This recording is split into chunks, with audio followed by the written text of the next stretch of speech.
Have you been watching the Netflix docu-series Starting Five, starring one of our very own Jimmy Butler, Vlad? Have you seen any of it yet? I know it just came out on Tuesday, I think. Oh, I'm sorry, I Thursday.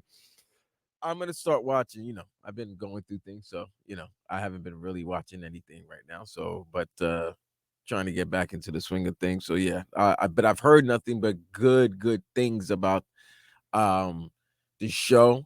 I hear that Anthony Edwards and Jason Tatum back and forth is very interesting. Braun is Braun. Yep. But I hear that a lot of us South Florida, a lot of you South Florida fans. I'm a Jimmy fan, but a lot of you I'm not a Heat fan, but a lot of you Heat fans and South Florida fans of Jimmy Butler may need to take some of maybe angst and criticism of him because he was going through some things. Yeah, so I watched the first two episodes. It's kind of light on Jimmy Butler, and it's not always even the best look of Jimmy Butler, I think. You can tell that they really don't care to focus as much on him. The first episode was more about Tatum and, of course, LeBron James. You can expect LeBron James throughout to be highly visual because he is one of the executive producers of the program. So he's kind of like the narrator slash host of the docu-series. Jimmy was kind of going through some things. It seemed like they didn't really, on the first episode, show a lot of Jimmy. I thought there was going to be a lot more because he is a very, I wouldn't even say controversial figure, very attractive figure to He's watch. entertaining. He's a very entertaining figure with the coffees and everything else like that. He did not come across as great. Not bad, just not great. Anthony Edwards came across fantastic in the second episode. He is as charismatic and as fun to watch as anybody. And I understand they're giving you what you want to see from Anthony Edwards. There's more to the story than that. It was interesting. It's entertaining. I'm 2 episodes in. I like what I see. I like the kind of courtside stuff. I don't know. Domantas Sabonis is just a dude. It's more about his dad than him so far in this Oh, documentary. listen, I love his father. His father's awesome, bro. You gotta. His father was this. Man. His father had NBA players shook. Best player that could have been. If he could have ever gotten out of that dumb contract over in Europe and actually gotten to the Portland Trailblazers. He was so good before he lost both knees. that even when his health deteriorated and he finally came to the league, he was still like top 5 center in the game. And he was like 36. Kevin 38. Garnett said, so I walked in, I've never seen this. Arvydas Sabonis is sitting in the locker room smoking a cigarette. Clyde Drexler, better than him. Charles Barkley, better than him. He was just naming players and smoking cigarettes and saying how he was better than everybody. But Domantas Sabonis seems like he's just a dude. Like, you can kind of tell they're trying to work him up a little bit, but he's kind of just a dude. Anthony Edwards is great. LeBron is LeBron. He's done it forever. Jimmy, I didn't think they dove too deep into it. Yeah, they did talk about how he was kind of going through some things. And then Jason Tatum, he kind of talks about the pressure of we have to win every game.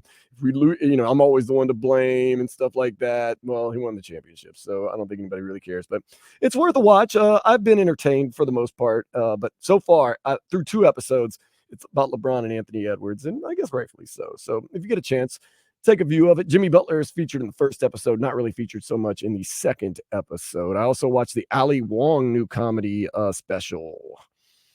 Oh, I went and also saw The Joker. Woo! The reviews are real. You liked it? No, man. You didn't like it? The Joker movie? Oh wait, okay. So I don't. All right, so both. Let me first tell you, I've never seen either Joker movie. Watch the first one. Do not see the second one. But I've heard, I've heard 2 opinions. I've heard great opinions of it, and I've heard bad opinions of it. Where does my cousin Dan Dave lie? Where does he fall? I started feeling sorry for the movie like midway through it. No real excitement, no plot development, no relationship development really between Joaquin Phoenix and Lady Gaga. It turns into a musical at some point, but it's like Joaquin Phoenix singing. There's a courtroom scene or 2, but they're not like compelling, like fun courtroom scenes. There's not a lot of action. The end is really bad.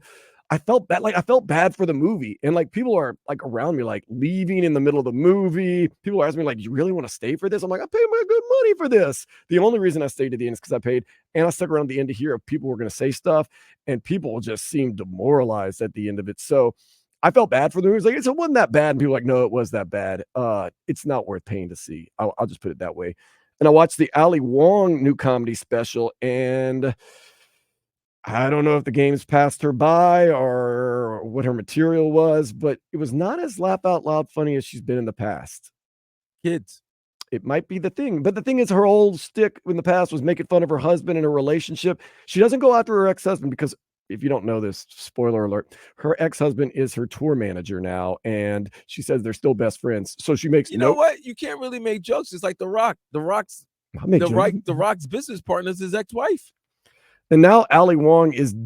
I want to say Bill Hader is her boyfriend.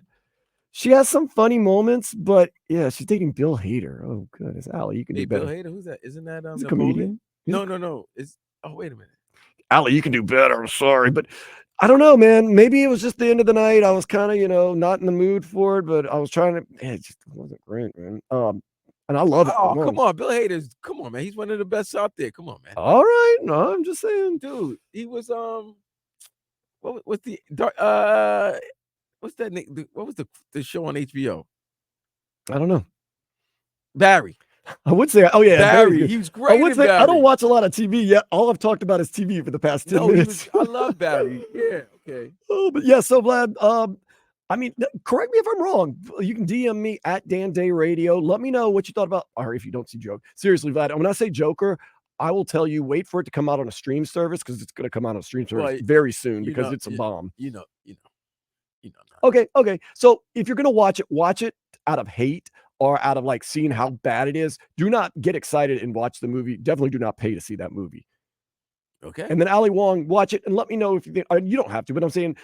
I love how Daniel Day says, don't support the Joker by, spending your money. Save your money. Right. I love that. At Dan Day Radio, send me a message and tell me why maybe the Joker Folie Ado movie is better than I think it is, and why the Ali Wong new comedy series on Netflix is better than I think it is. And so far, to be determined on starting 5. I haven't seen a lot of Jimmy Butler in it, so I really can't tell, but it's pretty entertaining.